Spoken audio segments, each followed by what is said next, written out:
এখানে বাংলাদেশের সেন্টার ব্যাকে যেমন স্থান নিয়েছেন হামজা চৌধুরীও। জামালের টার্গেট, সেই হামজার হেডার, হামজার গোল।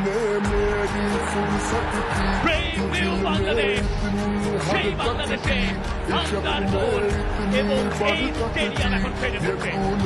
দেশের মাটিতে প্রথম ম্যাচেই হামজা দেখালেন কি তার প্রতিদান দেওয়া শুরু করেন হামজা চৌধুরী প্রথম মিনিটে। শেষ পিচ থেকে সমান করে তাজা হয়ে দাঁড়িয়েছিলেন হামজা চৌধুরী। তাকে ধরার আর কোনো সুযোগ নেই। হামজা তার দ্বিতীয় ম্যাচেই গোলের দেখা পেয়ে গেলেন। হামজা যখন থেকে বাংলাদেশের জেটটা গায়ে চাপিয়েছেন, এরপরে প্রথম গোলটা তার কপালেই লেখা ছিল। আর কি কপাল, গোলটাও তিনি করলেন কপাল দিয়েই।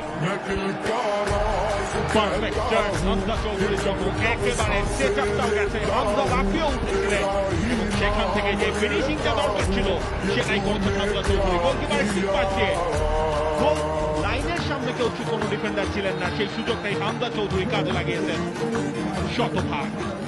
ভুটান অবশ্য এই ক্ষেত্রে বেশ হতাশ হবে।